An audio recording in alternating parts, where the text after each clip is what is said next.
I'm going to tell you a story. Think of it as a fairy tale.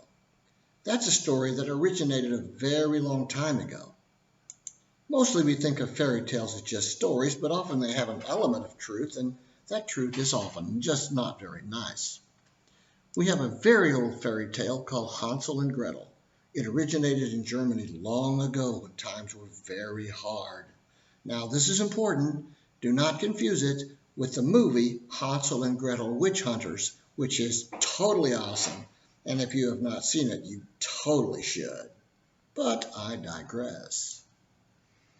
In the fairy tale, Hansel and Gretel's parents were too poor to feed them, so their father abandoned them in the dark woods.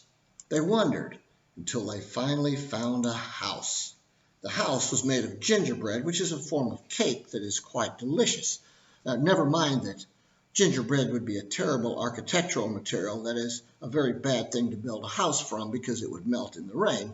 That's not important right now. In the house lived a terrible old witch. She lured Hansel and Gretel into the house with food. Now, food isn't prominent in this story because it was scarce when the story was originally told. Then she captured them because she wanted to eat them food again. In the end, Gretel pushes the witch into her own oven where she dies and everybody lives happily ever after. Except for the witch, she was dead. Now, in reality, this story is about a father abandoning his children in the woods to starve to death at a time in Germany when things really were very hard and food really was very scarce, and it is very likely that some parents did exactly that. We don't tell our children the whole story today, of course, because the story just isn't very nice and we don't want to scare them. Or maybe we just don't want them to know quite yet that the world can be a terrible place. Someone once said that history is a lot of things happening at the same time. The history of financial markets and the financial crash is exactly that. It is a lot of things happening all over the world at more or less the same time, and those things acted on each other in strange and sometimes unpredictable ways, and in some ways that were very predictable. Also, there are simple problems in the world, and there are complex problems. All the really interesting problems are complex. Our fairy tale today, though, is about the financial crash of 2008. The reasons are complicated, but the basics are simple enough. Like all fairy tales, it has heroes and villains, but we'll get to that in a moment. For now, all fairy tales start in the same way, once upon a time. So here we go. Once upon a time, in the magic kingdom of the United States of America, in the far-off year of 2000, more or less, some people made some very bad decisions. Then other people made bad decisions. Then other people made worse decisions. In the end, a lot of people lost a lot of money, and very few people made a lot of money. Mostly, the people who made the money were the ones whose decisions caused the problem in the first place. This is really not a very nice story. I warn you right now. Now, financial markets can be complicated, but they really boil down to only one of two things. Either they are about people loaning money to other people or to businesses or to governments, or they are about people buying little pieces of business or companies or corporations. All of the hundreds and thousands of things markets do, and there's a lot of them, really boil down to these things. So imagine you want to start a business. Maybe you want to open a store. You don't have the money to do all the things you need to do to open a store, like maybe buy land, maybe rent a building or a storefront, put up shelves, buy fruits and vegetables and so on. So you go to the bank. If you can convince the banker that your store is a good idea and that you are likely to be successful and make money and pay him back, the banker may give you a loan so you can open your store. All kinds of people borrow money for all kinds of things.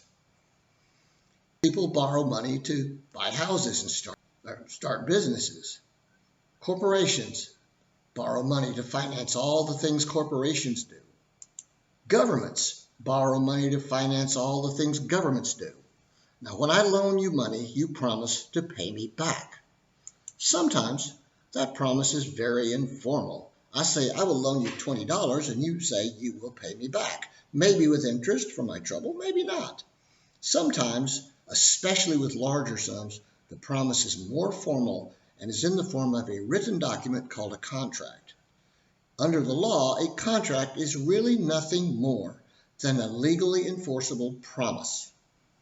Now, because the person borrowing the money makes a promise to pay the money back with interest in the form of this contract, these transactions are usually considered lower risk than the other type of transaction.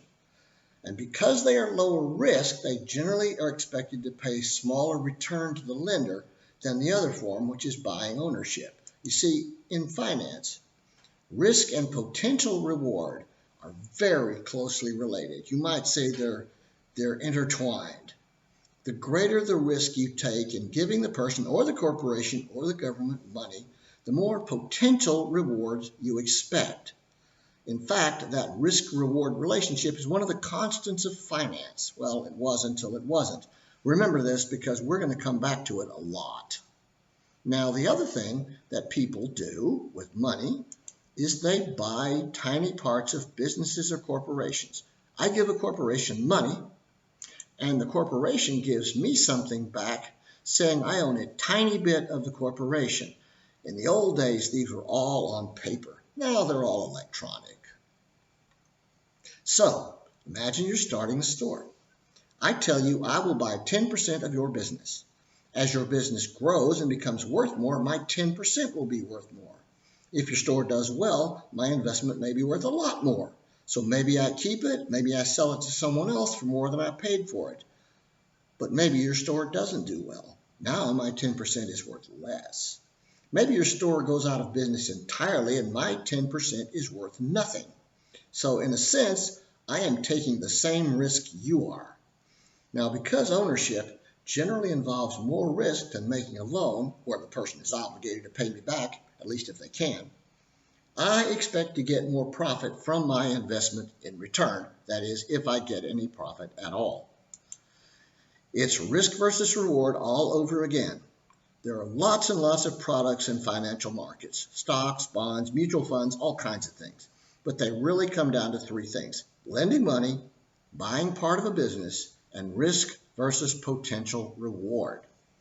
Stock markets are about lots of people buying parts of lots of businesses.